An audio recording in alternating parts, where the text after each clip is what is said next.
Act 1. The Making of a Child Actor.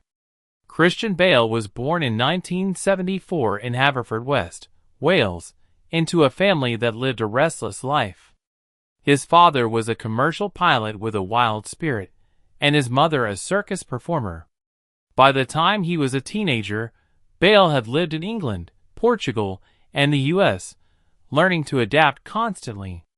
That constant movement shaped a boy who was both versatile and slightly ruthless.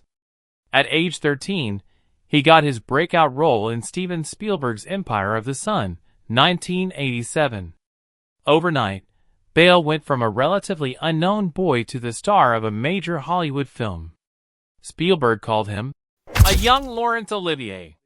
For a teenager, it was a dream come true, but also a curse. Bale hated the attention and pressure that came with sudden fame. The press chased him, fans demanded his time, and he began to retreat inward. Act 2. The Burden of Early Stardom. After Empire of the Sun, Bale struggled to find balance.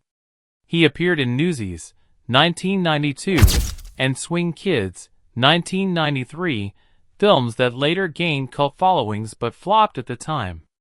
The media branded him a child star on decline. That label hurt deeply.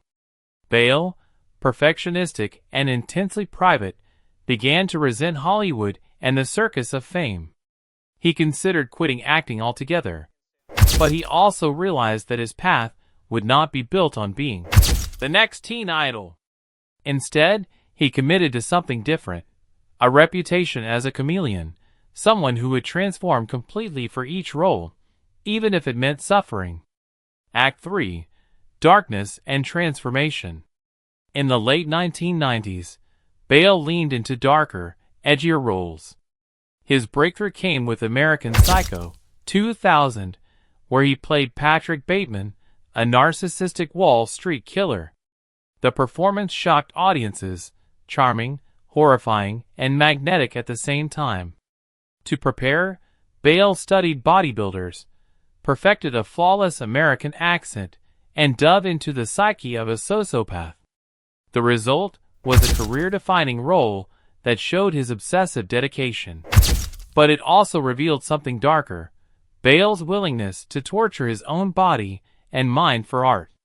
Act 4. The Extreme Body Transformations. This is where Christian Bale became legendary and infamous. For The Machinist, 2004, he lost over 60 pounds, dropping to 120 pounds. He looked skeletal, eating just an apple and a can of tuna a day.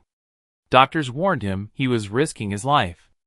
Only a few months later, he bulked up to play Batman in Batman Begins, 2005. He gained nearly 100 pounds of muscle, shocking even the crew who thought he looked too big. Later, for The Fighter, 2010, he lost weight again to play a crack-addicted boxer. For American Hustle, 2013, he gained a beer belly and ruined his posture to play a con man. And in Vice, 2018, he transformed into Dick Cheney, gaining weight and using prosthetics to become unrecognizable. This pattern of extreme transformations defined Bale's career. It also pushed him to the edge physically and mentally. He admitted it took years off his life, but he couldn't stop. He thrived on the suffering. Act 5. Rage Behind the Camera. Christian Bale's temper became Hollywood legend. The most infamous incident happened on the set of Terminator Salvation, 2009. During filming, Bale exploded on a crew member who walked across the set while he was acting. The audio leaked, a 4-minute profanity-laced tirade where Bale screamed, cursed, and threatened to fire the man. The clip went viral, making him look like an unstable diva. For months, headlines painted him as Hollywood's angriest actor. Bale later apologized, admitting he lost control, but insisted his intensity came from wanting perfection. Behind closed doors, friends and colleagues described him as obsessive, sometimes scary, but also deeply professional. He wasn't the charming star type. He was the tortured craftsman. Act 6. Recognition and Redemption. Despite the controversies, Bale's talent was undeniable. In 2011, he won the Academy Award for Best Supporting Actor for The Fighter.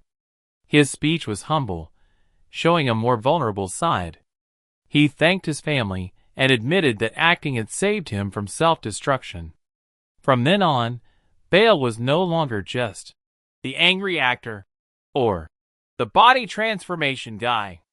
He became known as one of the greatest actors of his generation, ranking alongside Daniel Day-Lewis and Joaquin Phoenix in terms of dedication and craft. Act 7. The Batman Legacy and Beyond. For millions of fans, Bale will always be remembered as Batman in Christopher Nolan's Dark Knight trilogy. His gravelly voice, psychological depth, and raw physicality redefined the superhero genre. Unlike other comic book movies, Nolan's films were grounded, and Bale's performance gave them soul. After The Dark Knight Rises, 2012, Bale refused to return for more. He didn't want to be trapped in the cape forever. Instead, he chose challenging projects like Hostiles, 2017, Vice, 2018, and Ford v Ferrari, 2019. Even Marvel tried to lure him in, and eventually did. In 2022, he joined Thor: Love and Thunder as the terrifying villain Gore the God Butcher, proving once again his range. Act 8. A Life in Balance. Now in his 50s, Christian Bale has mellowed. He lives quietly with his wife, Sibby Blazek, and their children, far away from the Hollywood spotlight. He avoids social media, rarely gives interviews, and insists on being remembered for his work, not his celebrity. Yet his story is one of extremes.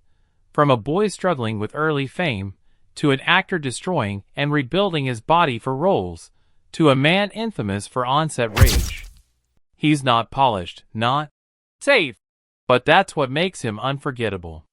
Christian Bale is Hollywood's ultimate chameleon, a genius, a monster, a perfectionist, and an artist who turned his demons into cinema history. Act 9. Lessons from the Chaos. Looking back, Christian Bale's life reads like a battle between brilliance and destruction. The darkest moments, starving himself to bones for The Machinist, exploding in rage on a film set, or pushing his body through cycles of weight gain and loss, nearly broke him.